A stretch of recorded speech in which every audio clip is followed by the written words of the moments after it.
The truth is that the war in Gaza has enormous economic incentives behind it for the US, for the EU, and for Israel. I mentioned some of these in part 1, and I'm going to expand on my analysis in this part 2. See, Israel and the United States have been planning for decades to build what is called the Ben Gurion Canal. This is a rival to the infamous Suez Canal in Egypt. This Ben Gurion Canal will begin at the port city of Eilat and finish right next to, if not directly through, Gaza. The Americans hatched the secret plan with the Israelis in 1963 to detonate over 500 nuclear bombs in the Negev desert with the aim of building this Ben Gurion Canal. You know, this goes without saying, the Suez Canal is one of the most important, quintessential geostrategic assets on the planet. It connects the Mediterranean Sea to the Red Sea. It is so important to global trade that in 1956, Israel, Britain, and France literally attacked Egypt because it dared to nationalize the Suez Canal, you know, its own territory. Let that give you an idea how important this is economically. It's situated at the intersection of 3 continents and 2 bodies of water. It cuts shipping times and shipping costs by so much that today, 12% of global trade, 30% of global container traffic pass through the Suez Canal. This is why Israel are absolutely obliterating Gaza. They want no more Palestinians and no more resistance. Uno scopo, distruggere Gaza. Distruggere questo male assoluto.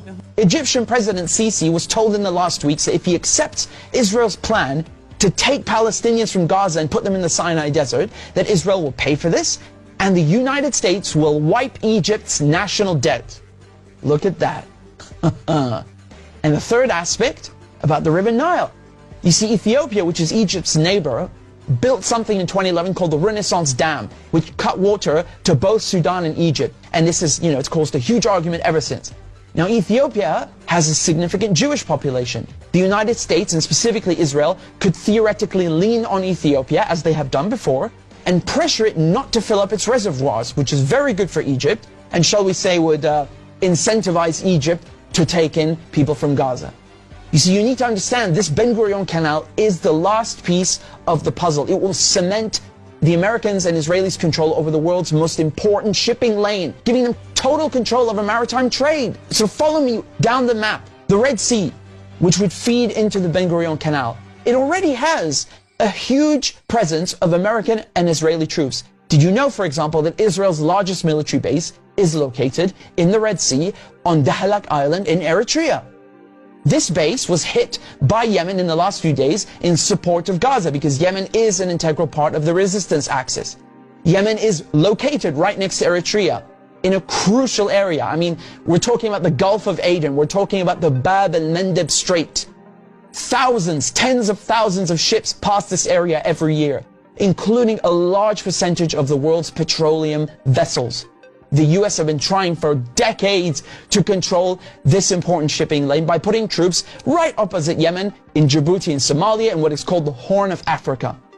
The Americans have tried to control this area by attacking Yemen from the rear, using Saudi Arabia, using other Gulf countries, doing their own drone strikes. This war lasted for over 6 years. It devastated Yemen, and the media barely covered it.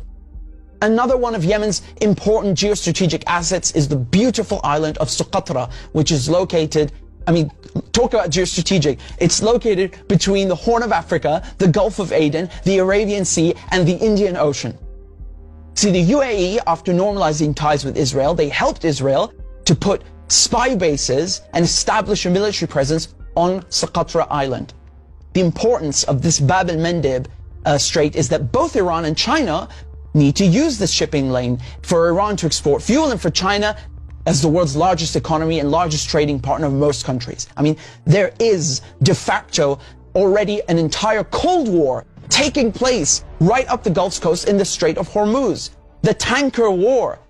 You see, what happens is that the US and Israel, they try to sink Iranian fuel ships, and then Iran responds in kind. You see, Britain also tried playing this stupid game as well in the Strait of Gibraltar. They hijacked an Iranian ship, and only when Iran did the same to a British ship did they finally, get the message and let the Iranian ship go.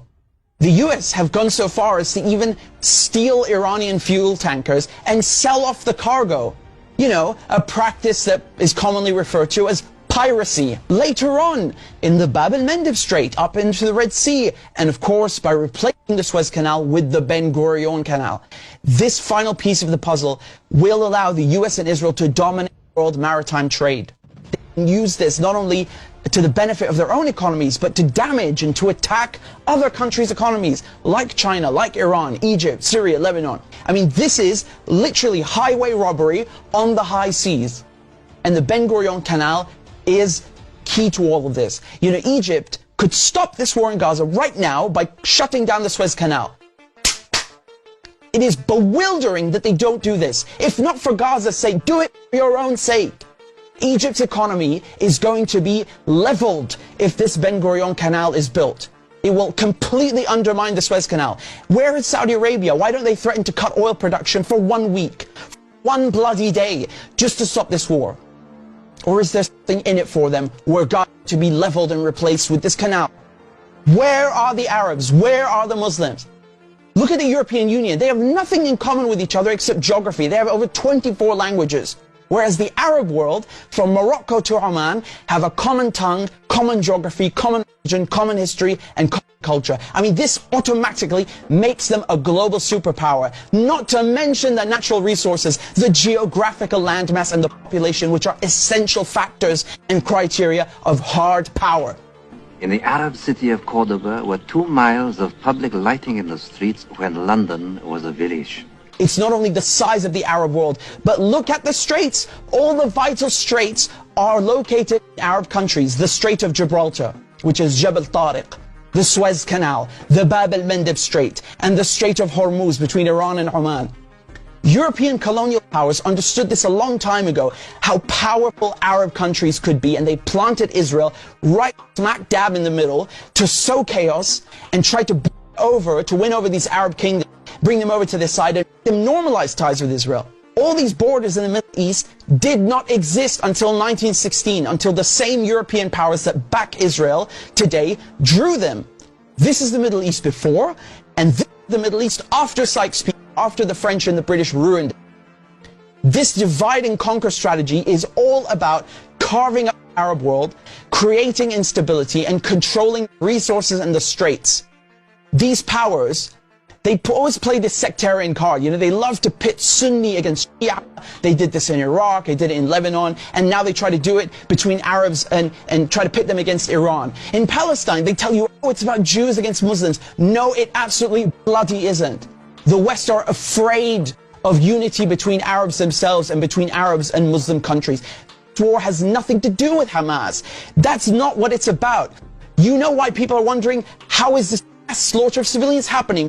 The ardent support for Israel from the West. Europe stands with Israel. As we stand steadfast with Israel. The United States stands with Israel. Why are they allowing this to happen in broad daylight? They won't even call for a ceasefire. What's controversial about that? The answer is because this is their project too. This is also a European and American imperialist project, and they are complicit. This long-term plan concerns and screws the whole region. It will impact everybody in the Middle East negatively. And that is precisely why the whole resistance axis, Palestine, Yemen, Iran, Iraq, Syria, Lebanon, are all involved in this fight on multiple fronts.